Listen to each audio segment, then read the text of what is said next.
बिस्मिल्लाहिर्रहमानिर्रहीम। Math 327 functional analysis by doctor Talat नज़ीर।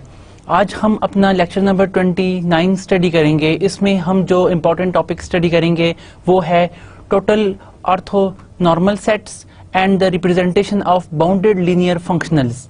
अब total orthonormal sets, इससे पहले हमने ऑर्थोनॉर्मल सेट्स और ऑर्थोनॉर्मल सीक्वेंस को पढ़ा। फिर हमने देखा कि ऑर्थोनॉर्मल सीक्वेंस जनरेट कैसे करते हैं। उसके लिए बहुत इंपॉर्टेंट यानी कि ग्राम श्मिट प्रोसेस है, जिसकी वजह से हम यानी कि हर बेसिस हर सेट को करस्पॉन्डिंगली ऑर्थोनॉर्मल सेट्स ऑब्टेन कर लेते हैं, और वो आपके पास सेट वही स्पेस स्पैन करता है जो आपके पास ओरिजिनल सेट जो है वो स्पैन करता है। ऑर्थोनॉर्मल में हमने देखा था कि क्या होता है, हर दो एलिमेंट्स का आप इनर प्रोडक्ट लें तो 0 आता है जवाब, और हर एलिमेंट का नाम लें तो 1 आता है। तो आज हम यहाँ पे टोटल ऑर्थोनॉर्मल सेट्स को एनालाइज फर्स्ट ऑफ ऑल करेंगे और देखेंगे कि ये हमें क्या चीज़ जो है वो प्रोवाइड करता है। इसमें बड़े इंपॉर्टेंट रिजल्ट्स हैं फाइनाइट डायमेंशनल स्पेस के लिए भी और हिल्बर्ट स्पेस के लिए भी। सेकेंडली फिर हम इसमें representation of bounded linear functional देखेंगे। इट इज़ वेरी इंपॉर्टेंट कि बाउंडेड लीनियर फंक्शनल जो है ना आपको एक खास रिप्रेजेंटेशन देते हैं, जिसको हम रीड्स रिप्रेजेंटेशन के नाम से याद करते हैं। तो कोर्स लाइन आपके जो है आज के लेक्चर की जो आउटलाइन है वो है सबसे पहले तो total orthonormal sets, then isomorphism of Hilbert spaces, then इसके बाद आइसोमॉर्फिज्म ऑफ हिल्बर्ट स्पेसेस की हिल्बर्ट स्पेस को देखेंगे कि ये किस तरह आइसोमॉर्फिज्म स्ट्रक्चर हमें देती है, कि आइसोमेट्री हम किस तरह से यहाँ पे हिल्बर्ट स्पेस में कैसे डिफाइन करते हैं। इससे पहले हमने इसको नॉर्म स्पेस में देखा था, तो अब इनर प्रोडक्ट स्पेस में के तहत किस तरह से इसको डिफाइन करेंगे। Further, the very important Reed's representation theorem, then its examples, and then few problems we shall discuss. Now, सबसे पहले हम टोटल ऑर्थोनॉर्मल सेट को एनालाइज करेंगे। तो इसके लिए हम सबसे पहले तो बात करेंगे ऑर्थोनॉर्मल सेट्स की भी, कि the truly interesting orthonormal set in inner product space and Hilbert space are those which consist of sufficiently many elements so that every element in a space can be represented or sufficiently accurate approximated by the use of those orthonormal sets। के orthonormal sets की जो important properties हमने देखी, इसमें बहुत important चीज़ है कि आप किस तरह से elements को generate करते हैं और वो आपको क्या क्या फ़ायदा देते हैं। इसके बहुत सारे फ़वाइद हैं। एक तो हम यहाँ पे total orthonormal sets के हवाले से भी इसको देखेंगे। इनफाइनाइट डायमेंशनल स्पेस या एन डायमेंशनल स्पेस की जगह हम बात करें तो इसमें the situation is so simple कि आपके पास देखें वहाँ पे आपके पास कोई भी फाइनाइट सीक्वेंस होता है तो हम उसके करस्पॉन्डिंग फाइनाइट जो है वो ऑर्थोनॉर्मल सेट ऑब्टेन कर लेते हैं, जिसकी डायमेंशन उतनी ही होती है जितनी वहाँ पे उतने नंबर ऑफ एलिमेंट्स की होती है। यानी कि जितनी बेसिस के अंदर एलिमेंट्स हैं वही आपको बेसिस के एलिमेंट्स और डायमेंशन सेम होती है हमेशा। तो इस वजह से यहाँ पर भी आपको सेम एलिमेंट मिल जाते हैं, और it is very simple in a finite dimensional space. The question is what can be done to take care of infinite dimensional space too, कि infinite dimensional space में कहाँ तक हमारे पास helpness है कि हम इसकी मदद से बहुत सारी चीज़ों को अटेम्प्ट कर सकें इनफाइनाइट डायमेंशनल स्पेस में। Relevant concepts are as follows. अब रेलेवेंट कंसेप्ट्स के इससे मुतालिक कौन सी चीज़ है, किस तरह हम डेंस का कंसेप्ट यहाँ पे यूज़ करेंगे, तो इसके लिए सबसे पहले हम टोटल ऑर्थोनॉर्मल सेट को डिफाइन करते हैं। तो डेफिनेशन क्या है total orthonormal set? A total set और फंडामेंटल सेट, समटाइम इसको कंप्लीट सेट भी कहते हैं, लेकिन यहाँ पे कंप्लीटनेस का मकसद हम यहाँ पे कुछ और कह चुके हैं, इस वजह से हम इसको सिर्फ टोटल सेट या फंडामेंटल सेट ही कहेंगे, यानी कि ये टोटल सेट ही कह दें। Total set in a norm space X is a subset M in X, यानी कि M आपके पास एक सबसेट है, कोई भी नॉन एम्प्टी सबसेट हम ले देते हैं X का। X आपके पास क्या है? It's a normed space. ये आपके पास नॉर्म्ड स्पेस का कोई सबसेट M जो होता है, हम कहते हैं M जो है ये इस टोटल M जो है वो टोटल होता है कब? It's a called total subset whose span is dense in X, कि अगर आप इसका स्पैन ले लें, यानी कि जो एलिमेंट्स ये जनरेट करता है, जितनी ये स्पेस जनरेट करता है, अगर वो इसका जो स्पैन है वो अगर X में डेंस हो, यानी कि span of M is equal to the whole set X, then we say that this set M is total। अगर कोई सेट जो है वो डेंस कब होता है? जब इसका कुल इक्वल टू X हो। और टोटल हम कहते हैं इसका टोटल ऑर्थोनॉर्मल या total set, simple total set if it's, आप इसका जो स्पैन है उसका कुल लें तो आपके पास होल नॉर्म स्पेस X जो है वो ऑब्टेन हो जाए।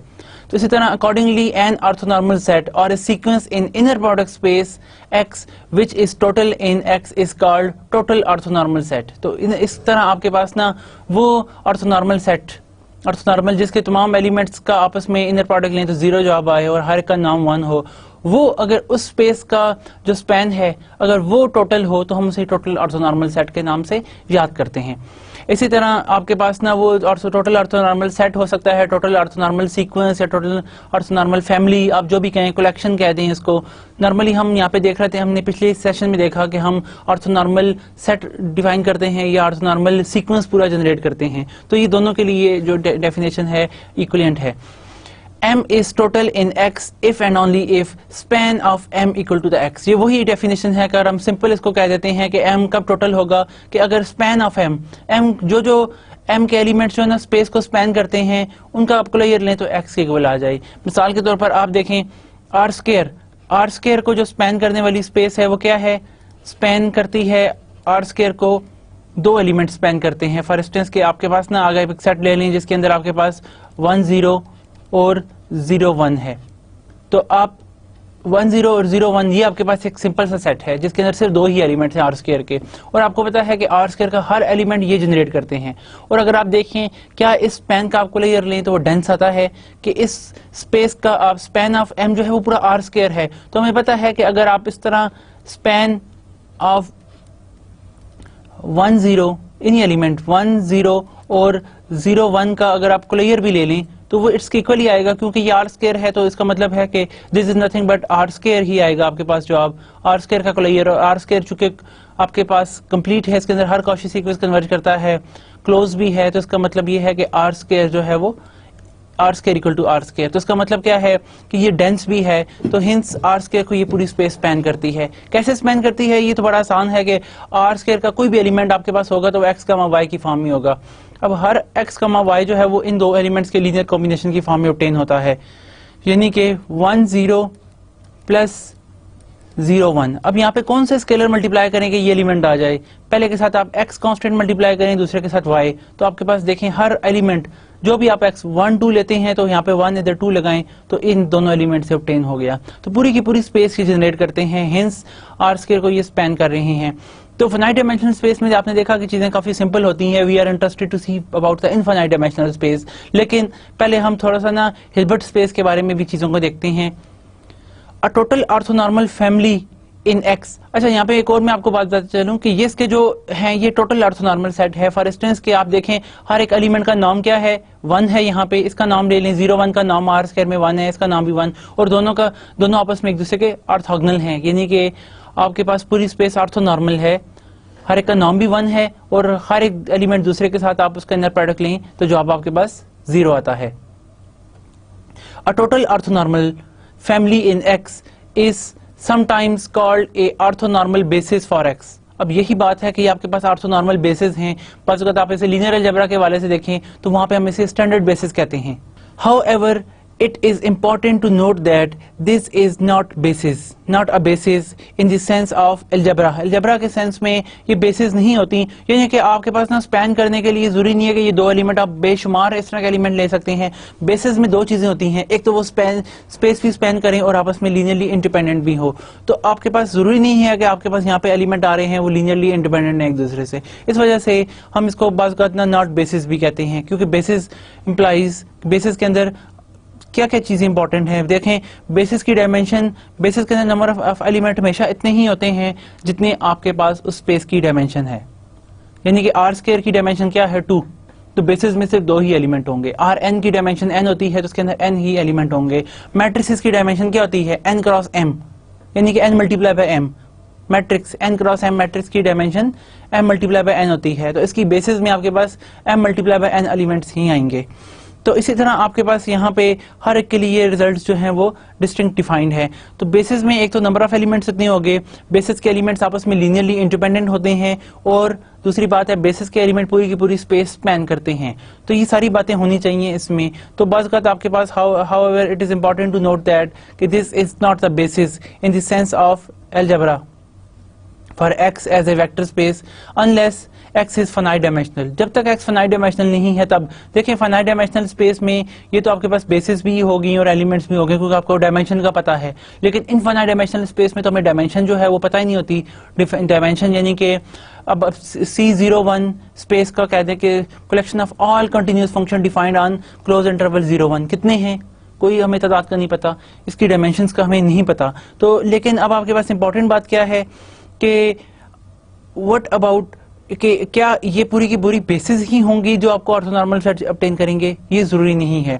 इस वजह से it is not the basis, वो बेसिस हो भी सकती हैं नहीं भी हो सकती हैं, लेकिन दैट इज समथिंग एल्स। लेकिन फाइनाइट डायमेंशनल स्पेस में क्या होता है, जो बेसिस हैं देखें, जो स्पेस स्पैन भी करेगी वो बेसिस भी होगी और लीनियरली इंडिपेंडेंट भी होगी, तो लिहाजा वो आपके पास ना बेसिस स्पैन करना और ऑर्थोगोनैलिटी ये आपके पास ना ऑर्थोनॉर्मल ये आपस में इक्विवेलेंट हो जाती हैं बातें सारी। आप इसके लिए अगर आप लीनियर अलजेब्रा की बुक साथ यानी कि हार्वर्ड एंडन को आप एनालिसिस करें तो बहुत सारी चीजें आप बड़े आराम से यहाँ से वेरीफाई भी कर सकते हैं। अब इसके बाद हम यहाँ पे कहते हैं however unless in a finite dimensional space but in every Hilbert space X which is non-zero Hilbert space में there exists a total orthonormal set। Her Hilbert space के लिए एक टोटल ऑर्थोनॉर्मल सेट एग्जिस्ट करता है, are square के लिए भी, are cube के लिए भी, हर एक के लिए ऐसा कि इसका स्पैन का आप डेंस लें, तो उसका स्पैन जो है वो डेंस है, यानी कि इसका स्पैन का कोलियर लें तो पूरी स्पेस एक्स आ जाती है हिल्बर्ट स्पेस। तो हिल्बर्ट स्पेस में ये खूबी है कि for every Hilbert space there exist a total orthonormal set, हर इसके लिए एग्जिस्ट करता है। फाइनाइट डायमेंशनल स्पेस के लिए अभी हमने देखा कि हर फाइनाइट डायमेंशनल स्पेस में जो बेसिस होती हैं वो आपके पास ही ऑर्थोनॉर्मल भी होती हैं, क्योंकि ऑर्थोगोनल भी होती हैं, आप उन्हें ऑर्थोनॉर्मल भी कर सकते हैं कि लीनियरली इंडिपेंडेंट, हर एक के साथ उसका नीचे नॉर्म डिवाइड कर दें तो हर एक का नॉर्म मान आ जाता है। अच्छा, इसी तरह वो आपके पास ना नंबर ऑफ एलिमेंट्स उसमें इतने ही होंगे जितने कि आपके पास नंबर ऑफ एलिमेंट्स बिल्कुल उतने ही होते हैं जितनी आपके पास की डायमेंशन है, और पूरी की पूरी स्पेस स्पैन भी करते हैं, तो लिहाजा वहां पर आपको फाइनाइट डायमेंशनल स्पेस में कोई मसला नहीं है। अब हिल्बर्ट स्पेस होती है वो कंप्लीट इनर प्रोडक्ट स्पेस होती है, इस वजह से वहां पे आपको हर एक के करस्पॉन्डिंग टोटल ऑर्थोनॉर्मल सेट जो है वो बड़े आराम से ऑब्टेन हो जाता है। अब यहाँ पर कुछ इंपॉर्टेंट रिजल्ट है, यानी कि टोटलिटी के मतलब एक थ्योरम है, फॉर इंस्टेंस के let M be a subset of an inner product space X, then M is total in X.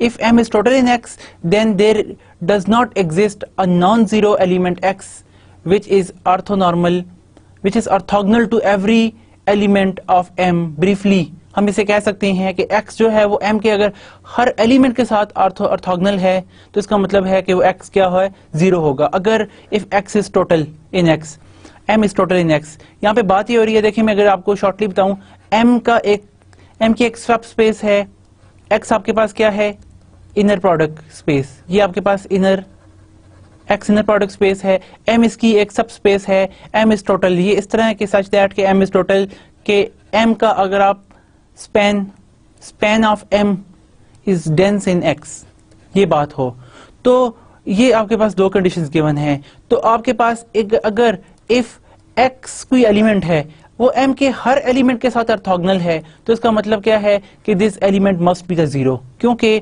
वो M जो है वो स्पैन करता है, इसका मतलब है कि यहाँ पे नॉन जीरो एलिमेंट भी मौजूद हैं सारे के सारे। अब क्योंकि वो पूरी की पूरी स्पेस स्पैन उसका आप कर रहे हैं तो वो पूरी की पूरी स्पेस स्पैन कर सकता है, उसका कुल लें तो पूरा का पूरा X जनरेट हो जाता है। तो इसका मतलब क्या हुआ कि अगर X का ना हर M के एलिमेंट के साथ इनर प्रोडक्ट जीरो है, X, Y is equal to zero for all Y belong to the M का जो भी आप एलिमेंट लेते हैं उसके साथ इसका इनर प्रोडक्ट जीरो आता है, तो इसका मतलब क्या है कि आपके पास हर एक एलिमेंट के साथ जीरो है, तो इसका मतलब है ये है जीरो, क्योंकि Y में तो सारे नॉन जीरो भी मौजूद हैं, पूरी की पूरी स्पेस को जो है वो डेवलप कर रहा है, और M आपके पास जो है ना वो क्या है, टोटल है, नॉन जीरो टोटल है, तो इसका मतलब क्या है कि X जो है वो मस्ट भी जीरो होगा। अब इंपॉर्टेंट बात ये है कि M अगर आपके पास स्पेस ही जीरो है तो जीरो स्पेस के साथ अगर आप X ले रहे हैं तो अब इसका मतलब क्या है, X भी जीरो है, M भी जीरो है, तो X उसका एलिमेंट हमेशा जीरो ही होगा अगर आपके पास जीरो स्पेस है। लेकिन अगर आपके पास X नॉन जीरो है और M भी उसका कोई नॉन जीरो सबसेट होगा, क्योंकि वो टोटल है, तो इसका मतलब है कि उसका आप कोलियर लेते हैं तो वो पूरी स्पेस को स्पैन करता है।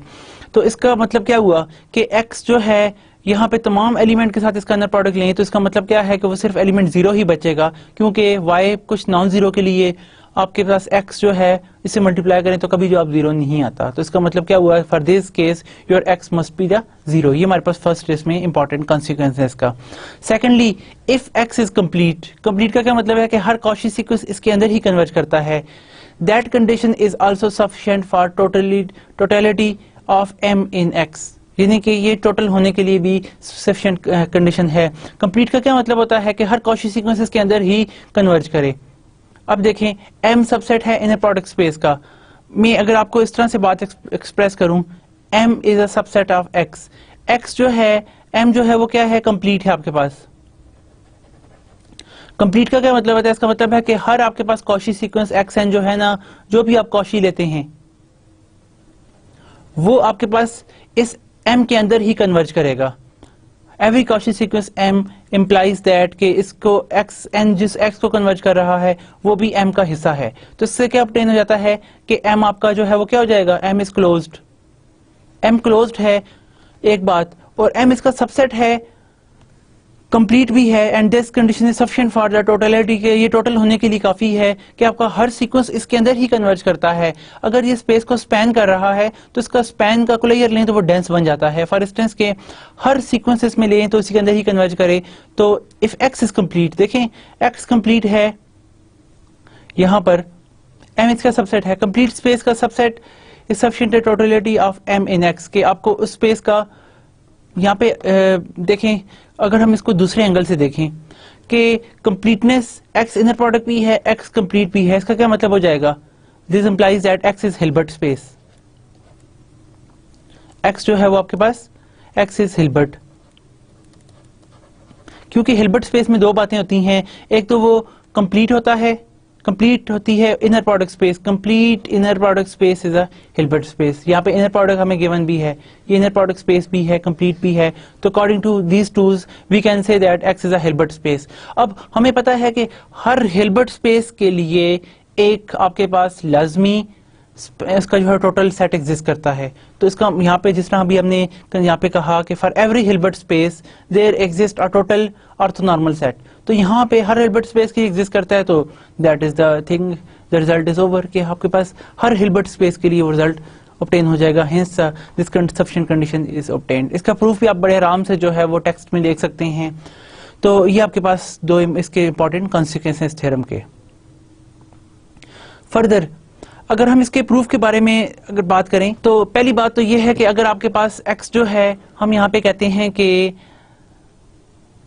हम ये शो करने जा रहे हैं कि x अगर m के हर एलिमेंट के साथ ऑर्थोगोनल है तो then x must be the zero. Now Hilbert x h be a completion of x, then x regarded as a subspace of h is dense in h, यानी कि इसका element dense होगा, यानी कि अगर हम कंप्लीशन की बात कर रहे हैं, m is total in x so that the span of m is dense in x, hence dense in h। अब h हिल्बर्ट स्पेस है तो वो भी इसमें डेंस। अब आप लेमा ये पिछला यूज करें, lemma now implies that the orthogonal complement of m in h is 0, तो फिर हम यहाँ से क्या ऑब्टेन कर लेते हैं कि x belong to x which is orthogonal to m implies that x equal to the 0। आप इसको जरा सो एक्सप्रेस करके पढ़ेंगे तो the things you can easily recovered। और दूसरी स्पेस क्या है कि अगर आपके पास x जो है वो कंप्लीट इनर प्रोडक्ट स्पेस है तो it is sufficient condition that कि टोटलिटी की आपको कंडीशन सफिशिएंट कंडीशन जो है से ऑब्टेन हो जाती है।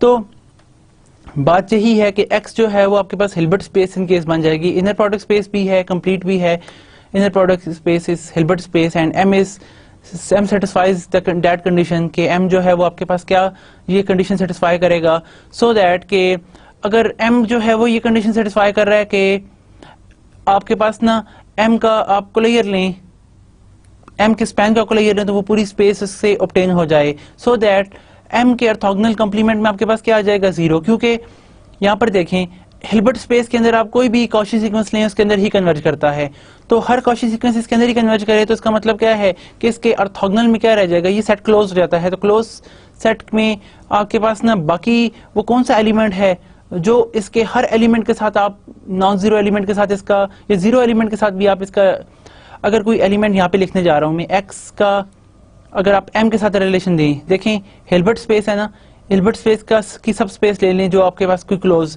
तो m के हर एलिमेंट, देखें m h की इक्वल भी हो सकता है, नहीं भी हो सकता, तो वो कौन सा x है जो m के हर एलिमेंट के साथ ऑर्थोगोनल हो, वो सिर्फ और सिर्फ 0 होगा। This implies that x is 0। तो इसका मतलब है कि वो जो इसके ऑर्थोगोनल में जो जाता है एलिमेंट, इसके हर एलिमेंट का ऑर्थोगोनल होता है, वो किस में जाता है, ऑर्थोगोनल कॉम्प्लीमेंट में। इसका मतलब क्या है कि आपके पास इसके ऑर्थोगोनल कॉम्प्लीमेंट में सिर्फ 0 मौजूद है। तो then lemma implies that m is total in x, क्योंकि आपके पास इसके ऑर्थोगोनल में सिर्फ 0 मौजूद है और बाकी हर एलिमेंट इसके साथ जो है ना ऑर्थोगोनल कॉम्प्लीमेंट है। इट्स मीन दैट कि आपके पास m स्पेस जो है वो इसका स्पैन ऑफ m का क्लियर लें तो वो आपके पास पूरी स्पेस x को डेंस को ड्राइव कर देगी। तो कंप्लीटनेस या आपने क्लोजनेस की प्रॉपर्टी देखी कि उसकी वजह से हर कॉची सीक्वेंसेस के अंदर ही कन्वर्ज करता है, तो वो कौन सा एलिमेंट बाकी रह गया, क्लोज स्पेस या कंप्लीट स्पेस जो है ना, उसके अंदर हर एलिमेंट अंदर मौजूद होता है। इसका मतलब क्या है कि अगर कोई आपको ऐसा एक्स मिल जाता है जो m के साथ ऑर्थोगोनल हो तो वो सिर्फ 0 ही होगा, क्योंकि यहाँ पे आपके पास 0 नॉन 0 तमाम एलिमेंट मौजूद हैं। अगर 0 ही सिर्फ स्पेस है तो 0 का और 0 के साथ ऑर्थोगोनल कॉम्प्लीमेंट तो होता ही है, तो that thing is cover.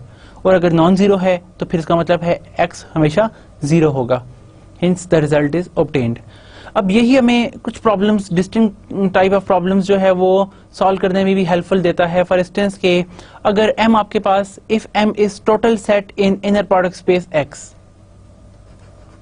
m एक आपके पास ना इनर प्रोडक्ट स्पेस x का है, inner not a Hilbert space, x जो है वो हिल्बर्ट नहीं है, m आपके पास क्या है, टोटल है, यानी कि सच दैट के स्पैन ऑफ आप m लेते हैं तो that is dense in x, के इसका क्लियर लें तो आपके पास पूरा का पूरा x जनरेट हो जाता है। एक ये आपके पास गिवन है। फर्दर मोर इफ आपके पास ये कंडीशन है कि Vx is always equal to the Wx, ये है आपके पास कंडीशन, ये किसके लिए होल्ड करता है, for all x belong to the m। जो भी आप एलिमेंट आप m में से लेते हैं वो ये कंडीशन जरूर सेटिस्फाई करते हैं कि आपके पास ना Vx equal to always Wx का इनर प्रोडक्ट, इन दोनों के इनर प्रोडक्ट आपस में इस तरह से इक्विवेलेंट हैं। देन शो दैट कि रिजल्ट हमारे पास क्या कंक्लूड होगा, this implies that v is equal to the w, v और w आपस में हमेशा सेम होंगे।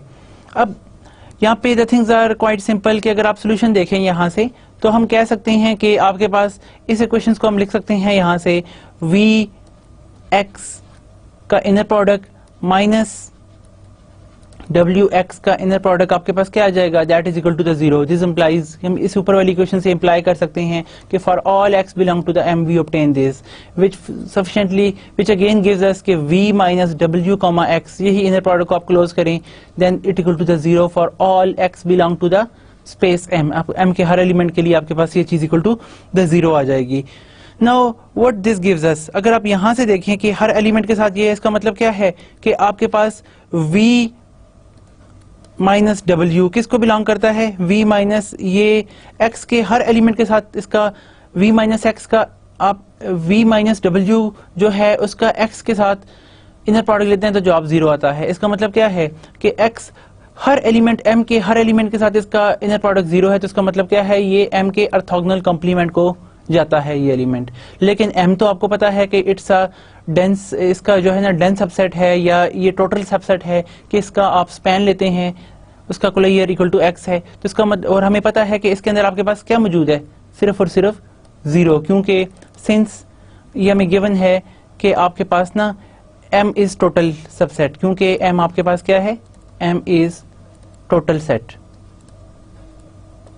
अगर टोटल सेट है तो m के ऑर्थोगोनल कॉम्प्लीमेंट में सिर्फ और सिर्फ 0 होगा। तो इसका मतलब क्या है कि इसके अंदर तो सिर्फ एक एलिमेंट 0 है, इसका मतलब है v minus w is equal to the 0 and this implies that v is equal to the w, hence the result follows. इस तरह से हम अपने ये जो बेसिक प्रूफ्स हैं उनको ऑब्टेन करते हैं।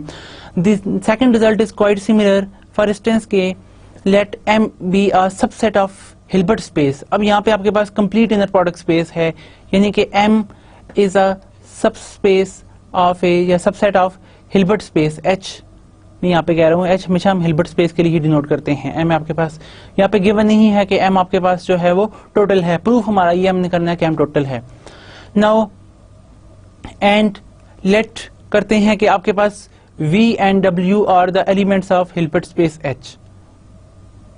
सपोज दैट कि आपके पास ना Vx is equal to Wx, इसके इक्वल होता है for all x belong to the m, कि m के हर एलिमेंट के साथ आप इसका अगर आप इनर प्रोडक्ट लेते हैं v का x के साथ तो इक्वल आता है w का x के साथ for all element of m के हर एलिमेंट x के साथ आप देखें तो ये रिलेशन होल्ड करता है। तो अगर ये होल्ड करे तो इससे ये इंप्लाई करते हैं हम, this implies that v is equal to the w, ये आपके पास गिवन है, यानी कि suppose that this implies this, ये हमारे पास अभी गिवन कंडीशन है थ्योरम की। तो if this hold for all v, ये आपके पास हर v और w जो है वो h के एलिमेंट के लिए होल्ड करे, तो देन शो दैट कि इससे ये इंप्लाई करेंगे हमारे पास कि m जो है वो m is total in h, m जो है वो टोटल है। अब देखें the things are again quite simple, कि आपके पास यहाँ पे हम इसका कन्वर्स बेसिकली एक अंदाज से प्रूव कर रहे हैं। अब होगा क्या कि आपको पता है कि v और x का इनर प्रोडक्ट हम लेते हैं यहाँ पे, तो हमारे पास एलिमेंट क्या आता है, हम सोल्यूशन की तरफ यहाँ पे बात करेंगे। अगर सोल्यूशन स्टेप्स को देखें तो हम यहाँ से लिख सकते हैं वही स्टेप के v माइनस डब्ल्यू का अगर आप x के साथ इनर प्रोडक्ट लेते हैं तो जवाब आपके पास 0 आता है। और आपको यहाँ पे पता है कि v equal to w, v और w आपस में इक्वल हैं, दिस इंप्लाइज दैट कि आप यहाँ से ये ऑब्टेन कर लें कि आपके पास ना v equal to the w, इसका मतलब क्या है कि आपके पास यहाँ पे 0 ही आ रहा है, सिर्फ 0 मौजूद है कि हर ऐसे एलिमेंट जिसके लिए जवाब इक्वल आता है तो वो v और w इक्वल हैं। इसका मतलब क्या हुआ कि आपके पास यहाँ पे 0, x is equal to the 0 for all x belong to the m, कि m के हर एलिमेंट के साथ सिर्फ यहाँ पे 0 ही मौजूद है। तो इसका मतलब क्या है कि आपके पास वो जो 0 एलिमेंट है वो तो हमेशा हमारे पास m के ऑर्थोगोनल कॉम्प्लीमेंट में जाता है। तो यहाँ पे वो कौन सा एलिमेंट है जो इसके ऑर्थोगोनल कॉम्प्लीमेंट में जाते हैं, द ओनली एलिमेंट इज 0। तो इसका मतलब क्या हुआ कि यहाँ पे हम ऑब्टेन कर लेते हैं कि आपके m ऑर्थोगोनल कॉम्प्लीमेंट जो है वो सिंगलटन है, सिर्फ और सिर्फ इसमें 0 ही मौजूद है। जब 0 मौजूद है तो इसका मतलब क्या है कि आपकी जो स्पेस, जो इसका स्पैन लेते हैं, स्पैन ऑफ आप जब m लेंगे तो वो आपके पास इसका क्लोजर पूरी की पूरी हिल्बर्ट स्पेस h जो है वो ऑब्टेन कर देगा, क्योंकि ये इसका क्लोजर लें तो वो क्लोज हो जाता है और क्लोजनेस भी और हर एलिमेंट को स्पैन भी करे तो हिल्बर्ट स्पेस h बन जाए। इसका मतलब क्या है कि your space m is total, it's total in space h, ये स्पेस h के अंदर आपका ये सेट टोटल हो जाएगा। तो इस तरीके से हम अपनी ये रिजल्ट जो हैं वो ऑब्टेन कर लेते हैं। Now the next one is, अब हम आइसोमेट्री के बारे में जरा बात करेंगे, आइसोमॉर्फिज्म के बारे में। An in isomorphism of a Hilbert space h onto Hilbert space h star over the same field is a bijective linear operator t from h to h tilde। आपके पास दो हिल्बर्ट स्पेस हैं, h भी Hilbert space है और h tilde भी। तो आपके पास एक जो आइसोमॉर्फिज्म मैपिंग होती है एक हिल्बर्ट स्पेस से दूसरे हिल्बर्ट स्पेस, यानी कि ये that is some h set, ये भी हिल्बर्ट स्पेस है, ये भी आपके पास दो नई स्पेस है। हमें पता है हिल्बर्ट स्पेस सबसे जो आपके पास जो तमाम प्रॉपर्टीज रखने वाली स्पेस होती है वो हिल्बर्ट स्पेस होती है। यहाँ पे आप एक मैप ले लेते हैं, कहते हैं T, ये आपके पास अगर आइसोमॉर्फिज्म है तो वो क्या होगा, आइसोमॉर्फिज्म मीन कि it's the bijective plus linear operator. Bijective linear operator, इस तरह का bijective linear operator that satisfies this condition के for all x y belongs to the H, T x inner product with T y is equal to the x inner product with y. देखें T x और T y का inner product आप ले रहे हैं, ये किसके तहत आएगा, अब टी एक्स जो है वो आपके पास एलिमेंट हो जाता है एच टिल्डा का, तो इसका मतलब है कि this inner product is in sense of H tilde. और ये आपके पास दूसरा इनर प्रोडक्ट इसका है एक्स वाई कहाँ के एलिमेंट है एच के, तो ये inner product under the H. अब हर स्पेस का एक अपना इनर प्रोडक्ट होता है। फॉर इंस्टेंस के सपोज के आपके पास ना एच एक स्पेस है जिसके अंदर आपके कोई इनर प्रोडक्ट ये वाला डिफाइन किया हुआ है, एल स्केयर है, तो एल स्केयर वाला इनर प्रोडक्ट, अगर यहाँ पे कोई आर एन है दूसरी स्पेस तो आर एन में आप आर एन वाला इनर प्रोडक्ट डिफाइन करेंगे। हर एक का एक अपना इनर प्रोडक्ट होता है। सपोज हम इसे ये कह देते हैं, इसको कोई डैश से डिनोट कर देते हैं, तो या टिल्डा यहाँ पे सैम्पल डाल देते हैं कि ये दोनों डिस्टिंक्ट इनर प्रोडक्ट हैं। लेकिन अब यहाँ पे वो डालें ना डालें, इसके तहत आप देखते हैं कि दोनों के इनर प्रोडक्ट जो हैं वो सेम आ रहे हैं। जो काम आप यहाँ पे कर रहे हैं वही आपको एलिमेंट यहाँ पे मिल रहे हैं। मीन्स आप अगर यहाँ पे एच के अंदर आप दो एलिमेंट्स x और y का इनर प्रोडक्ट लेते हैं तो रिजल्ट आपको पास सेम इक्वल आता है जो आप यहाँ पे tx और ty का इनर प्रोडक्ट लेके ऑब्टेन करते हैं। तो ये दोनों में इक्वालिटी आ जाती है। और ये आपका ऑपरेटर t जो है इसमें खूबी होती है कि ये बाइजेक्टिव होता है, बाइजेक्टिव प्लस लीनियर ऑपरेटर। ठीक है, बाइजेक्टिव यानी कि इट इज 1-1 और ऑन टू ऑपरेटर जो पूरी की पूरी स्पेस कवर भी करे और हर एक्स वाई तमाम हिल्बर्ट स्पेस के एलिमेंट के लिए इनका जो है ना, इनके इमेजेस का इनर प्रोडक्ट और एक्स वाई का इनर प्रोडक्ट सेम है। अगर इस तरह की हमारे पास बाइजेक्टिव लीनियर ऑपरेटर एग्जिस्ट करे तो हम कहते हैं then called isomorphic Hilbert spaces, यानी कि ये दो स्पेसेस आपके पास H1 and H tilde are called isomorphic Hilbert spaces. Since T is linear it preserve the vector space structure. ये वेक्टर स्पेस का पूरा स्ट्रक्चर जो है वो प्रिजर्व करता है, क्योंकि वेक्टर स्पेसेस में लीनियर मैप जो है वो लीनियर स्पेस आपको ऑब्टेन करके देती है। And this shows that T is isometric. ये आपके पास एक आइसोमेट्री मिल जाती है आपको, और आइसोमेट्री के जो रिजल्ट्स हैं वो आप सारे के सारे यहाँ पे ऑब्टेन कर सकते हैं। मिसाल के तौर पर यहाँ पे कौन सा रिजल्ट ऑब्टेन कर सकते हैं कि इसमें हमारे पास इंपॉर्टेंट थ्योरम है आइसोमॉर्फिज्म एंड हिल्बर्ट डायमेंशंस के बारे में। Two Hilbert spaces H and H tilde both are either real or both are complex. दोनों real हो या complex हो are isomorphic if and only if they have the same Hilbert dimensions. मतलब क्या हुआ कि अगर आपके पास dimension if dimension of H is same as dimension of H tilde, तो उस केस में क्या होगा कि दोनों की डायमेंशन सेम है और दोनों या तो रियल स्पेसेस हैं या कॉम्प्लेक्स स्पेसेस हैं।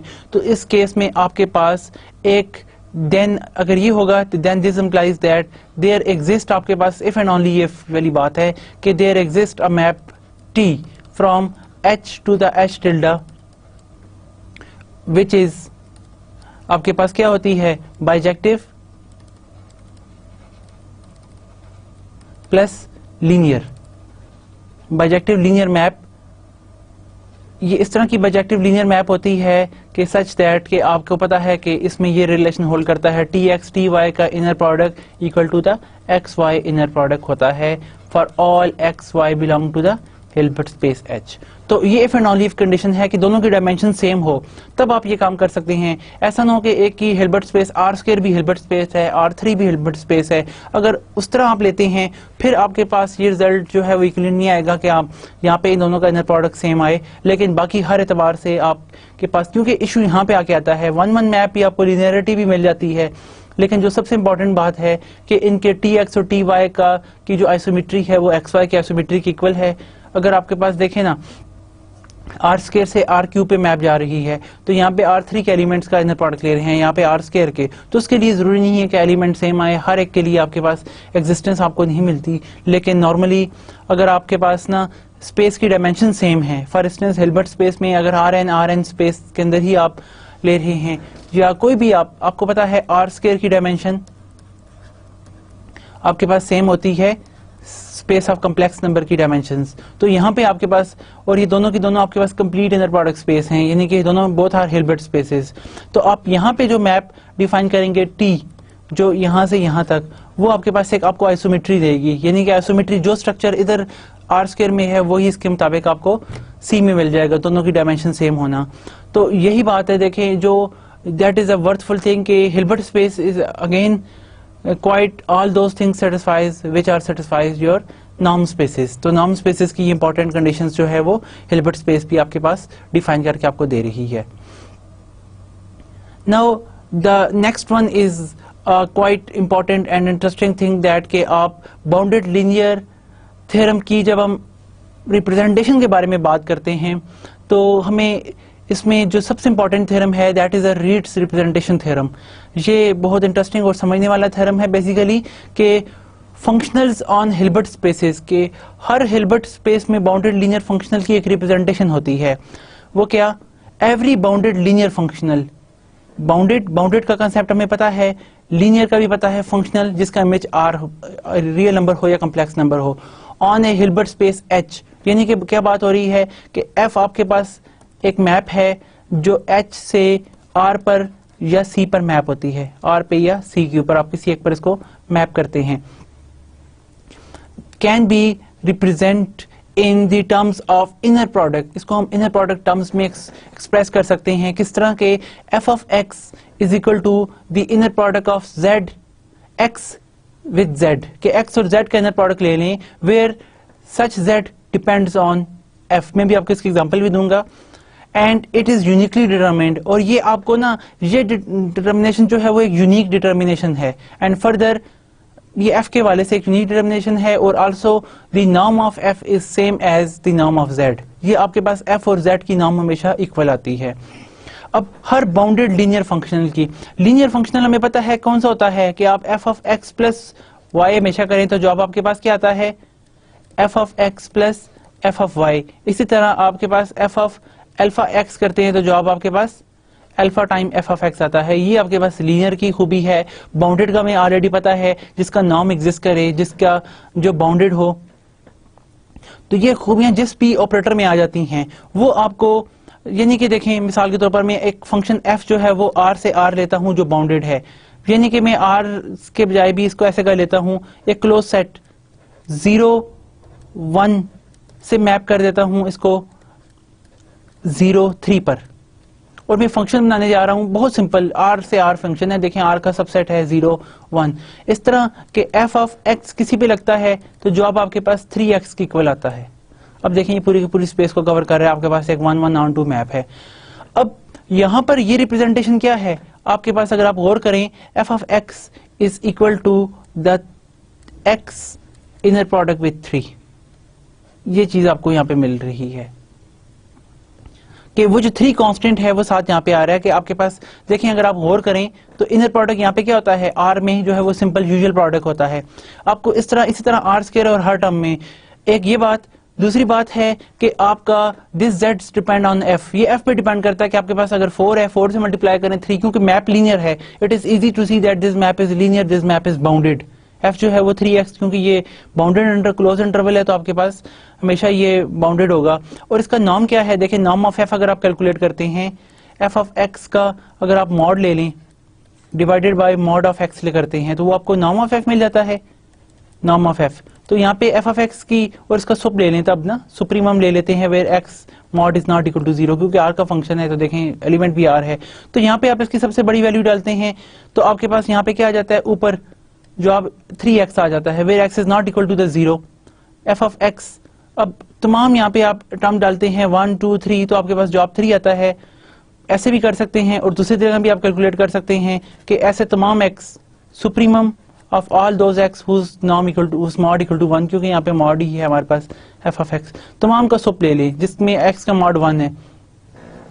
अगर x का मॉड 1 है तो आपके पास एफ ऑफ x की वैल्यू क्या आएगी सबके लिए, यानी कि देखें आप 1 पुट कर देंगे तो आपके पास वैल्यू 3 आ जाएगा, hence norm equal to the 3। और दूसरी बात कि आपके पास what about the norm of z, अगर आप यहाँ पर देखें z आपके पास नंबर 3 है और 3 का आप मॉड लेते हैं दैट इज अगेन द 3, क्योंकि नॉर्म और मॉड यहाँ पे इक्विवेलेंट हैं तो इसका मतलब क्या है, this is also mod of 3। तो आप देखें norm of f is same as norm of z, आपको ये चीज यहाँ पे बिल्कुल इक्विवेलेंट मिल रही है। इस तरह आप आर स्क्वायर आर क्यूब हर जो है हिल्बर्ट स्पेस के अंदर इस चीज को बड़े आराम से ऑब्टेन कर सकते हैं। ये आपके पास एक हिल्बर्ट स्पेस ही है बेसिकली, क्योंकि कंप्लीट भी है क्लोजनेस की वजह से, हर कॉची सीक्वेंसेस के अंदर ही कन्वर्ज करेगा, और ये बाउंडेड भी है, लीनियर ऑपरेटर है आपके पास। तो आपने जो बाउंडेड लीनियर ऑपरेटर इस हिल्बर्ट स्पेस के ऊपर डिफाइन किया। अब यहाँ पर आपके पास ये सारे रिजल्ट्स आपने देखा कि इस तरह डिफाइन हो जाते हैं, दैट इज एग्जांपल। तो अगेन अगर हम कहते हैं कि हिल्बर्ट स्पेस में आपके पास बाउंडेड लीनियर ऑपरेटर की एक यूनिक रिप्रेजेंटेशन होती है कि F of X equal to X inner product with Z, और जिसमें जेड डिपेंड करता है आपके पास बाउंडेड लीनियर ऑपरेटर एफ के ऊपर, और इंपॉर्टेंट इसमें बात कि नॉर्म ऑफ एफ वही होता है जो नॉर्म ऑफ जेड होता है, जिस तरह भी हमने देखा नॉर्म ऑफ एफ वही है आपके पास जो नॉर्म ऑफ 3 है आपके पास। इसी तरह से अब अगर हम प्रूफ के बारे में बात करें तो हम सबसे पहले तो प्रूफ करेंगे कि ये रिप्रेजेंटेशन एग्जिस्ट करती है आपके पास, कि शो दैट के norm of F of X is equal to the inner product of x with z। ये आपके पास एक नोटेशन है। दूसरी बात है, बी पार्ट में हमने कहा था कि ये एक यूनिक रिप्रेजेंटेशन होती है, यूनिकनेस ऑफ वन। इस इक्वेशन नंबर 1 को हम यूनिक प्रूव करेंगे। और थर्ड वन कि दिस फार्मूला होल्ड, ये आपके पास कौन सा फार्मूला है, फार्मूला नंबर 2 जिसको हमने कहा था दैट इज कि norm of f is same as norm of z। अभी हमने एग्जांपल देखी थी but now we are going to general prove it. तो जनरल प्रूफ में हम देखते हैं, सबसे पहली बात, अगर f 0 है तो जीरो ऑपरेटर जो है वो हर वैल्यू को 0 पे ही मैप करता है, तो आपके पास यहाँ पे 0 जवाब आ जाएगा। देन 1 एंड 2 होल्ड, क्योंकि 0 ऑपरेटर है तो 0 ऑपरेटर का नाम भी 0 होता है, तो आपका जो z है वो भी आप 0 डाल देंगे, क्योंकि z को जो है वो किस पे डिपेंड करता है, f के ऊपर। तो z भी 0, तो 0 का हर एक के साथ the result is obviously hold if we take z equal to the 0, तो रिजल्ट प्रूव हो जाता है। But we are interesting to see that what happen when f is not equal to 0। f आपके पास जरूरी तो नहीं है कि 0 ऑपरेटर में तो कोई खास खूबी नहीं होती, वो तो क्या करता है हर एलिमेंट को 0 पर ही मैप कर देता है। If f is non zero operator या functional, to motivate the idea of the proof let us ask what properties z we must if we represent 1 exist। first of all if z is non-zero, अगर z non-zero होगा सबसे पहली बात, क्योंकि अगर z आपके पास 0 है, f non-zero है, तो 0 के साथ तो आप हर एलिमेंट का इनर प्रोडक्ट लेते हैं तो जवाब 0 ही आता है। उस केस में आपका z हमेशा non-zero होगा। अगर z आप 0 ले लें तो फिर क्या होगा, x का 0 के साथ इनर प्रोडक्ट लें, इनर प्रोडक्ट किसी भी 0 के साथ लिया जाए तो जवाब 0 आता है। इसका मतलब है f 0 है, लेकिन f हम कहते हैं non-zero, इस वजह से आपके पास ये non-zero होगा। सेकेंडली अगर f और z का इनर प्रोडक्ट 0 है फॉर ऑल x, हर x के लिए, तो इसका मतलब क्या है कि f ऑफ x 0 है, that is for all x in the null space of f। वो फिर तमाम के एलिमेंट हमारे पास नल स्पेस ऑफ f में चले जाते हैं। नल स्पेस में वही एलिमेंट जाते हैं जिनका इमेज 0 होता है। Hence x is orthonormal to null space of f। जो z आपके पास है वो क्या होगा, इसके ऑर्थोनॉर्मल में चला जाएगा। देखें ना, हम कहते हैं x और z का इनर प्रोडक्ट लें तो 0 है, तो इसका मतलब है कि क्या f of x equal to the 0, तो z जो है वो नल स्पेस ऑफ f में चला जाता है या नल स्पेस ऑफ l के ऑर्थोनॉर्मल चला जाता है वहां पे।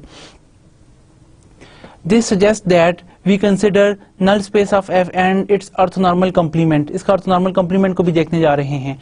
अब null space of f is a vector space. ये वेक्टर स्पेस हम ऑलरेडी प्रूव कर चुके हैं कि इसमें हर दो एलिमेंट आप नल स्पेस में कौन से एलिमेंट आते हैं जिनका आंसर 0 होता है। हम ये प्रूव कर चुके हैं कि ये पूरी की पूरी वेक्टर स्पेस है, वेक्टर सब स्पेस, यानी कि इसमें आप कोई 2 एलिमेंट लें तो उनका लीनियर कॉम्बिनेशन दोबारा इसी के अंदर ऑब्टेन करता है। एंड इट इज क्लोज्ड, कि हर कॉची सीक्वेंसेस के अंदर ही कन्वर्ज करता है। ये हम ऑलरेडी बड़े आराम से प्रूव कर चुके हैं कई दफा इसको। Now further more, if f is not equal to the 0, अगर f नॉन जीरो है, this implies that null space of f is not equal to the 0। अगर f नॉन जीरो है तो नल स्पेस में सिर्फ 0 ही आपके पास एलिमेंट आता है, तो इस वजह से आपके पास ये हिल्बर्ट स्पेस की इक्वल नहीं आती। सो नल स्पेस का जो ऑर्थोगोनल कॉम्प्लीमेंट है that is not equal to the 0 by the projection. के प्रोजेक्शंस के तहत आप देखें तो इसमें 0 के अलावा कुछ और एलिमेंट्स भी इसमें मौजूद होंगे। Hence null space of f contain some element which is non zero. इसके अंदर कोई नॉन जीरो एलिमेंट भी मौजूद होगा, 0 तो इसमें होता ही है। अब नाउ वी सेट v को अगर हम इस तरह से एडजस्ट करें, that is equal to the f of x times z naught minus f of z times x। ये इसके प्रूफ का कुछ हिस्सा है। अगर हम v इस तरह से लेकर चलें and where x is arbitrary, now we applying f। अगर f अप्लाई करें इसके ऊपर, f हमारे पास क्या है, एक बाउंडेड लीनियर फंक्शनल है, तो f क्या करेगा, f जब v पे अप्लाई होगा तो f यहाँ पे होल पे अप्लाई हो जाएगा। ये आपके पास ऑलरेडी कांस्टेंट है। f ऑफ x क्या होता है, एक नंबर होता है, रियल नंबर या कॉम्प्लेक्स नंबर, तो आप इसको यहाँ पे बाहर ले लेंगे, f z के ऊपर अप्लाई हो जाएगा। ये भी एक नंबर है क्योंकि f फंक्शनल है ना, फंक्शनल का इमेज हमेशा एक रियल नंबर या कॉम्प्लेक्स नंबर होता है। नंबर आप बाहर ले सकते हैं क्योंकि f आपका एक लीनियर है, f लीनियर होने की वजह से ये एलिमेंट बाहर आ जाएगा। अब आपके पास यहाँ पर देखें द आंसर इज 0 बिकॉज ये दोनों आपस में कैंसिल आउट हो जाएंगी। इसका मतलब क्या है कि f v को 0 पर मैप कर रहा है, तो v कहां पे जाएगा, नल स्पेस ऑफ f के अंदर चला जाएगा। अब since z naught is orthogonal to null space of f, then we have, हमारे पास क्या आ जाएगा, इसके अगर ऑर्थोनॉर्मल में आ जाता है तो ये v और z का इनर प्रोडक्ट लें तो जवाब 0 आएगा। और v की वैल्यू हमने यहाँ पे देखी, हमारे पास क्या है, f of x z naught minus f of z not with multiply with x। अब यहाँ पे इसकी वैल्यू डाल दें विद z नॉट, इसका इनर प्रोडक्ट ओपन करें तो ये जो कि कांस्टेंट है f ऑफ x, ये हमारे पास फंक्शनल है ना, एक फंक्शनल वैल्यू है, एक रियल नंबर है, ये कम्प्लेक्स नंबर है, तो वो नंबर यहाँ पे बाहर आ जाएगा, यहाँ पे भी हमारे पास बाहर ऑब्टेन हो जाएगा। अब इंपॉर्टेंट बात ये है, नोटिंग दैट के z naught is not equal to the 0, क्योंकि z हम नॉन जीरो ले रहे हैं। हमने पीछे कहा कि z आपके पास एक नॉन जीरो वैल्यू एग्जिस्ट करेगा कि नल स्पेस में 0 के अलावा भी कुछ और मौजूद होगा उसके नल स्पेस के ऑर्थोगोनल कॉम्प्लीमेंट में। तो इस वजह से ये नॉन जीरो है, तो आप इसको डिवाइड भी कर सकते हैं इसके साथ, z नॉट पे के साथ डिवाइड भी कर सकते हैं। तो हमारे पास यहाँ पे f ऑफ x को हम एक सॉल्व करें फॉर f ऑफ x, तो f ऑफ x के में एक रिप्रेजेंटेशन मिल जाएगी यहाँ से कि आपके पास ना, यानी कि देखें यहां से हम क्या ऑब्टेन कर लेते हैं, f of x is equal to, ये टर्म जब उस तरफ जाएगी आपके पास आ जाएगा f of z not comma z with z not, ही आ जाएगा, डिवाइड में हमारे पास क्या वैल्यू आ जाएगी, z not comma z not, क्योंकि हम इसकी ये रिप्रेजेंटेशन ले रहे हैं। और अगर आप इसको इंटरचेंज करके, ये हमारे पास f ऑफ x की वैल्यू है, और इसको हम यहाँ पे ऐसे भी लिख सकते हैं अगेन कि ये एलिमेंट देखें आपके पास क्या है, एक नंबर है, नंबर हम मल्टीप्लाई करें तो ये आपके पास यहाँ पे दोनों टर्म्स के साथ जाके मल्टीप्लाई होगा, और ये जब अंदर जाएगा तो इसके ऑर्थोगोनल कॉम्प्लीमेंट की फॉर्म में चला जाएगा। तो आपके पास one can write over here कि it's x comma f of z not, जब ये जहाँ पे जाएगा तो बाहर होगा, क्योंकि यहाँ से एलिमेंट लेते हैं तो उसके ऊपर हम बाहर भी लगाते हैं, क्योंकि हो सकता है ये कोई कॉम्प्लेक्स नंबर हो, क्योंकि फंक्शनल तो है। यहाँ पे आपके पास this one with z not comma inner product of z not with z not, क्योंकि ये भी इनर प्रोडक्ट एक नंबर होता है, आप इसको इस फॉर्म में लिख सकते हैं, ये कह दें। और ये हम कह सकते हैं f of x is equal to the x comma z, ये कोई z की रिप्रेजेंटेशन है, z इन दिस सेंस हम ले रहे हैं। तो इसका मतलब क्या हुआ कि हमें हर f ऑफ x जो है, x आपके पास आर्बिट्रेरी हमने लिया हुआ है, since x is arbitrary in h, तो इसके करस्पॉन्डिंग आपको एक रिप्रेजेंटेशन मिल जाती है। तो हिंस हर एक एलिमेंट के करस्पॉन्डिंग हमारे पास एक ये यूनिक रिप्रेजेंटेशन एग्जिस्ट करती है। Further more this can be written in the terms of one, वेयर आप यहाँ पे इसको ये फॉर्म लिख सकते हैं, सिंस आपके पास वो आर्बिट्रेरी है तो आपके पास ये रिप्रेजेंटेशन प्रूव हो जाती है कि f ऑफ x, जिस तरह मैंने अभी आपसे डिस्कस किया x कॉमा z की, ये आपको z की फॉर्म में लें तो आपके पास ये रीच रिप्रेजेंटेशन जो है वो bounded linear functional define on Hilbert space के लिए रिजल्ट प्रूव हो जाता है। नाउ बी पार्ट में हम क्या कहते हैं कि आपके पास ये जो रिप्रेजेंटेशन नंबर 1 है, जिसको हमने क्वेश्चन नंबर 1 कहा, ये यूनिक है। तो यूनिकनेस करने के लिए हम क्या करते हैं, सपोज दैट के इसके लिए दो एलिमेंट एग्जिस्ट करते हैं z1 और z2 के, f ऑफ x की रिप्रेजेंटेशन x z1 भी है और इसकी representation x with z2 inner product ये भी है। तो यहाँ से अगर आप देखें तो इसका क्या मतलब है कि हम कह सकते हैं कि इसको जला के करें तो माइनस आ जाएगा, तो x का inner product with z1 minus z2 that is equal to the 0। अब फॉर ऑल x, हर x के लिए ये 0 होगा, क्योंकि हर x के लिए हमारे पास यूनिक रिप्रेजेंटेशन होती है। अब इसका मतलब क्या है कि आप अगर चूज कर लें पर्टिकुलर एलिमेंट के x को, अगर आप z1 माइनस z2 चूज कर सकते हैं, क्योंकि ये हर एलिमेंट के लिए है, तो ये z1 माइनस z2 भी x हिल्बर्ट स्पेस का ही एलिमेंट है। उसके लिए अगर आप देखें तो x की जगह ये पुट करेंगे तब भी जवाब 0 ही आएगा। तो आपके पास क्या आ जाएगा, z1 माइनस z2 का inner product with z1 minus z2 that equal to the 0, but it's mean that it is the norm of z1 minus z2 whole square that is equal to the 0। तो norm equal to 0 होने का मतलब क्या है, इसका मतलब क्या हुआ कि norm of z1 minus z2 is also equal to the 0, क्योंकि आप स्क्वायर रूट लें तो हमें पता है नॉर्म किसी चीज का इक्वल टू 0 होता है if and only if such number is equal to the 0। तो such number equal to the 0, इससे ये आपके पास प्रूव हो गया कि z1 equal to the z2, आपके पास एक तरफ माइनस है, इस तरफ जाके ये प्लस हो जाएगा। Hence this representation equal to unique के z1 ही z2 के इक्वल है। अब थर्ड बात हम कहते हैं प्रूव करने जा रहे हैं, वो क्या कि norm of f is same as norm of z। तो नाउ फाइनली प्रूव दैट कि क्वेश्चन नंबर 2 वो क्या है आपके पास, norm of f is equal to the norm of z। इसके प्रूफ की तरफ आए, अगर तो f 0 है तो 0 का नाम और z का नाम सेम होता है, z भी 0 होगा और z और इसका नाम, क्योंकि रिप्रेजेंटेशन हम कह चुके हैं कि f 0 तो z भी 0, तो इस वजह से दोनों का 0 का नाम 0 ही होता है। And hence this question number 2 hold, जिसे हम क्वेश्चन नंबर 2 कह रहे हैं, ये आपके पास प्रूव हो जाती है।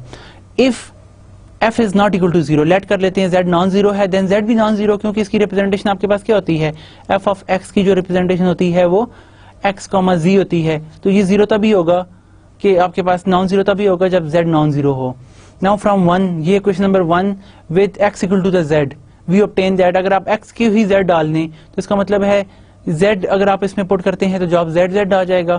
z norm square equal to z, वो f ऑफ z की इक्वल होता है। अगर हम इसके ऊपर कॉशी-श्रीवास्तव इनइक्वालिटी लगाएं तो ये नॉर्म की प्रॉपर्टी लगाएं, that is less equal to norm of f time norm of z, ये हमारे पास आ जाएगा। और यहाँ से हम क्या कर सकते हैं, one can cancel just taking z को दोनों तरफ से कैंसिल कर लें, क्योंकि z नॉन जीरो है तो आप इसका नॉर्म भी नॉन जीरो होगा और आप डिवाइड कर सकते हैं z on both side, hence we obtain that this equation. हम इसे क्वेश्चन नंबर वन कह देते हैं या आई कह देते हैं, क्योंकि 1 2 हम यूज कर रहे हैं कि z norm is less than equal to norm of f। अब हम इक्वल प्रूव करने जा रहे हैं। Now it's remain to show that कि f नॉर्म जो है वो भी लेस देन इक्वल टू है z नॉर्म के। तो बाय कॉशी-श्रीवास्तव इनइक्वालिटी हमें पता है कि f ऑफ x जो है वो इक्वल होता है, ये गिवन है हमारे पास कि f ऑफ x किसकी इक्वल है, since by 1 it is equal to the x with z। अगर आप, ये भी रियल नंबर हो सकता है या कम्प्लेक्स नंबर, तो आप जब इसके ऊपर मॉड अप्लाई करेंगे तो दोनों पे मॉड आ जाएगा। कॉशी-श्रीवास्तव इनइक्वालिटी कहती है कि आपके पास that is always less than equal to the norm of z into the norm of x, या norm of x into the norm of z, ये आपके पास आ जाएगा। इसका क्या मतलब बनेगा, इससे आप ये भी कह सकते हैं this implies f of x mod over norm of x, आप इसको नीचे डिवाइड कर दें, that is less than equal to the norm of z। ये आपके पास फॉर एवरी x के लिए ये चीज होल्ड करती है। व्हाट हैपन कि अगर हम यहाँ पे सुप अप्लाई कर दें, अगर आप यहाँ पे सुप्रीमम ले लें, यानी कि वो सुप जिसमें x norm is not equal to 1 या 1 जो भी ले लेते हैं, अगर 1 ले लें तो इसका मतलब क्या है कि यहाँ पे सिर्फ आपके पास f ऑफ x ही बच जाएगा, that is less equal to the norm of z। और ये किसकी इक्वल है, by definition it is equal to norm of f। तो नॉर्म ऑफ f जो है वो that is less equal to the norm of z। आप इसे क्वेश्चन नंबर 2 कह दें। अब यानी कि आपके पास यहाँ पे क्या प्रूव हो गया, that is norm of f is less equal to the norm of z। और ऊपर हम यानी कि i1 और i2 इसको कह दें, ऊपर हमारे पास i1 क्या था, norm of z is less equal to norm of f, यहाँ पे है norm of f is norm of less equal to norm of z। 1 and 2 implies, यानी कि 2 अगर हम कहते हैं तो 1 and 2 इम्प्लाइज दैट के norm of f is equal to the norm of z, hence the result follows. इस तरह हम ये रिजल्ट ऑब्टेन कर लेते हैं।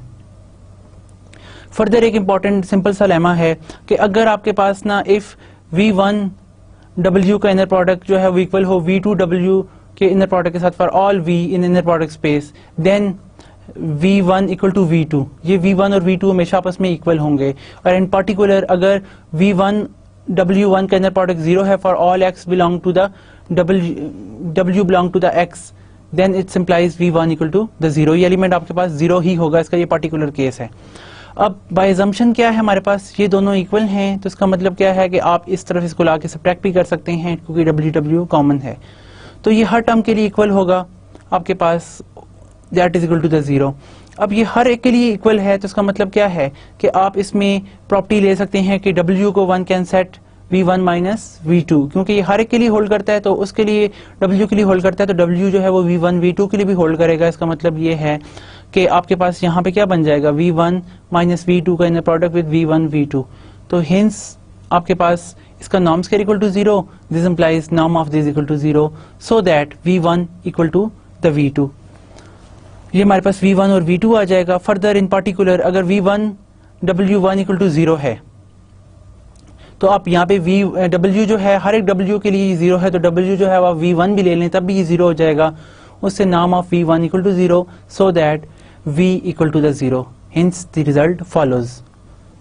अब हम फर्दर इससे रिलेटेड कुछ प्रॉब्लम्स को सॉल्व करेंगे। फॉर इंस्टेंस के हमारे पास इन आर्स क्यूब, यहाँ पे देखिए रीट रिप्रेजेंटेशन थ्योरम की ये एक बड़ी इंपॉर्टेंट रिजल्ट है। जिस तरह हमने आर्स, मैंने आपको एग्जांपल दी, जिस तरह आपको याद है भी कि हमने कहा कि f of x whenever we define like a 3x, जब आपके पास f जो है वो फंक्शनल होता है 0 1 स्पेस से 0 3 स्पेस पे क्लोज सेट के ऊपर, तो ये आप यहाँ पे इस तरह से फंक्शन डिफाइन करते हैं।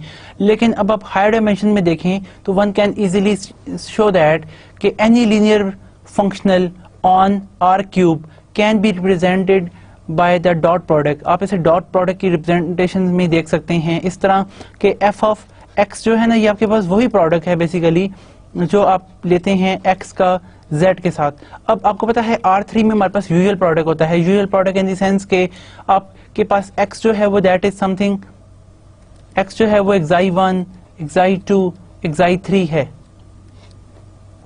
और z जो है वो आपके पास कोई जीटा, द जीटा आप कह देते हैं 1, इस तरह जीटा 2 और जीटा 3, आप कोई और सिंबल भी यूज कर सकते हैं। ये आपके पास जिस रिप्रेजेंटेशन है, तो आप जब हमें पता है कि जब हम इनको मल्टीप्लाई करते हैं तो वो आपके पास एलिमेंट्स जो हैं वो किस तरह मल्टीप्लाई होते हैं, दे आर एलिमेंट वाइज, और आपके पास जवाब कोई रियल नंबर, हमें आर क्योंकि दो एलिमेंट को प्रोडक्ट करने तक जवाब एक रियल नंबर आता है, तो वो फंक्शनल आपका जो है ना, ये फंक्शनल है क्योंकि आर पर इसको मैप कर रहा है। तो one can say that it's xi1, इस पे मैप हो xi1 मल्टीप्लाई विथ ये आपका जो है वो जीटा 1, इस तरह xi2 with zeta 2 plus xi3 with zeta 3, ये आपको एलिमेंट इस फॉर्म में मिल रहे हैं।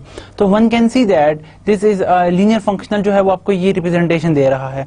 अब ये रिप्रेजेंटेशन हमें पता है कि आपके पास एक खास बात कि ये रिप्रेजेंटेशन यूनिक भी होती है। इस रिप्रेजेंटेशन के तहत अगर आप f का जो नाम लेंगे वो z का नाम भी आएगा, तो आप इसको easily one can obtain it, यानी कि show that any bounded linear functional can be expressed in this notations, कि आपके पास अगर f एक ये फंक्शन है, लेट करते हैं जिस तरह हमने ये फंक्शन f ऑफ डिफाइन कर लिया, it's a first of all one can check that it's a linear functional. क्या ये लीनियर है कि अगर आप इसमें x प्लस वाई जब लेंगे तो आपके पास क्या जवाब आएगा, x प्लस वाई जो है वो इस z के साथ मल्टीप्लाई होगा।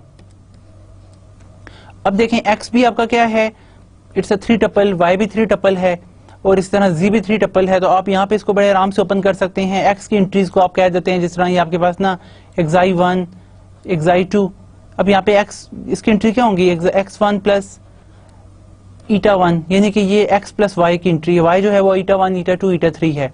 इस तरह आपके पास यहाँ पर again one can write here it's xi2 plus eta2 xi3 plus eta3, ये आपके पास इसके एलिमेंट्स हैं।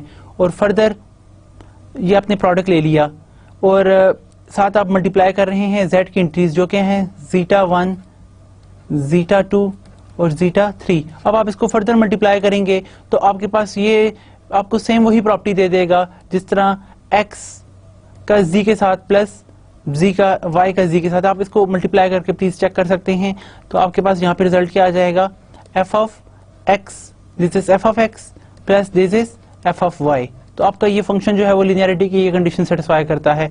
इसी तरह आप f ऑफ अल्फा x करके देख लें तो आपके पास क्या आ जाएगा, वो अल्फा जो है वो x की हर एंट्री के साथ मल्टीप्लाई होगा, यानी कि alpha xi1 alpha xi2 alpha time xi2, इस तरह अल्फा टाइम अल्फा टाइम आपके पास xi3 भी आएगा। और यहाँ से आप देखते हैं साथ इसका मल्टीप्लाई विद आपके पास क्या होगा, z के साथ, तो z की एंट्रीज वही xi1 जीटा 1 जीटा 2 जीटा 3, ये आपके पास एंट्रीज हैं। और आप यहाँ से अल्फा को अगर आप कॉमन ले लें तो rest of things are, alpha आपके पास यहाँ पे आ जाएगा, ये एंट्री सिंपल आपके पास ना x की और साथ z की एंट्री रह जाएगी। और इसका मतलब क्या है, अल्फा बाहरी रखें, that is nothing but f of x। तो इसका मतलब है कि ये फंक्शन आपका जो है ना वो बाउंडेड फंक्शन है। तो R3 में ये जो आप फंक्शन इस तरह से डिफाइन कर रहे हैं, it's a bounded.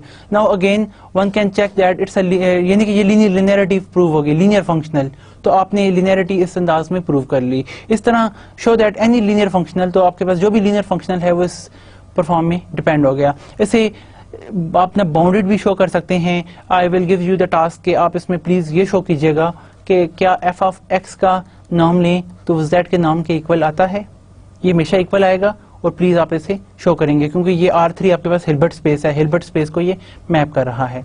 Again one other beautiful result कि if z is the inner, z is the fixed element of inner product space x, z आपके पास कोई फिक्स नंबर है, then show that this is a bounded linear functional on x and is नॉम equal to the z। अब ये आपके पास एक z जो है वो फिक्स्ड नंबर है आपके पास ना, अगर आप z को फिक्स कर लेते हैं तो आपके पास f ऑफ x जो है वो क्या हो जाएगा, यहाँ पे x, z है, z कोई समझे फिक्स नंबर है, तो आप शो करें कि ये आपके पास बाउंडेड भी है, लीनियर फंक्शनल है। तो देखें बाउंडेड लीनियर के लिए वही तरीका, आप बेशक यहाँ पे जो है वो यूज करना चाहें element alpha x plus beta y, अगर आप डायरेक्ट एक ही प्रॉपर्टी से अप्लाई करना चाहें तो आप यहाँ पे लिख सकते हैं क्या आ जाएगा, alpha x plus beta y के साथ जी का इनर प्रोडक्ट, और वह आप इसको इनर प्रोडक्ट को ओपन करेंगे तो आपके पास alpha x comma g plus इस तरह बीटा वाई का inner product with g, and one can write over here alpha बाहर आ जाएगा inner product x with g plus beta of y with z, और जिसमें z आपके पास कांस्टेंट है, फिक्स्ड है, तो आप यहाँ से लिख सकते हैं it is what is this is f of x plus beta same रहेगा, z के साथ इनर प्रोडक्ट डिफाइन क्या है, चूंकि z फिक्स्ड है तो आपके पास ये क्या बन जाएगा f ऑफ y। तो आप देखें this implies that f is linear. आप दोनों तरीकों में से किसी एक तरीके से इसको प्रूव करना चाहें तो ये मैंने आपको सेकंड अप्रोच से इसको लीनियर प्रूव करके दिखाया। ऑल्सो इट्स अ बाउंडेड, अब बाउंडेड के लिए शो करने के लिए हम ये शो कर देते हैं कि इसका नॉर्म जो है वो फाइनाइट नंबर है और z की इक्वल है। अब आप देखें यहाँ पे आपके पास चूंकि z कोई फिक्स फाइनाइट नंबर है तो हम यहाँ पे f ऑफ x को हम लिख सकते हैं, f ऑफ x के ऊपर अगर आप मॉड डालते हैं इसका मतलब क्या है कि it's a mod of x comma z का मॉड, और अगर आप कॉची-श्रीवास्तव इनक्वालिटी लगाएं that is equal to the norm of f into the norm of z, ये हमारे पास आ जाएगा। अगेन आप यहाँ पे f मॉड ऑफ f के नीचे आप नॉर्म ऑफ x डिवाइड कर दें that is less than equal to the norm of z आपके पास आ जाएगा। अगर आप सुप्रीमम अप्लाई करें, supremum for all those x whose norm is not equal to the zero, इस तरफ भी ले लें f ऑफ x, तब भी वो इसके नॉर्म से लेस होएगा, क्योंकि हर एक के लिए ये नॉर्म ऑफ z से लेस है तो इसका सुप्रीमम लेंगे तब भी वो लेस देन होगा। इसका क्या मतलब है कि आपके पास f नॉर्म, ये नॉर्म ऑफ f की डेफिनेशन है, norm of f will less than equal to the norm of z। एक हमने ये चीज प्रूव कर ली यहाँ पे, इसको कह दें क्वेश्चन नंबर आई।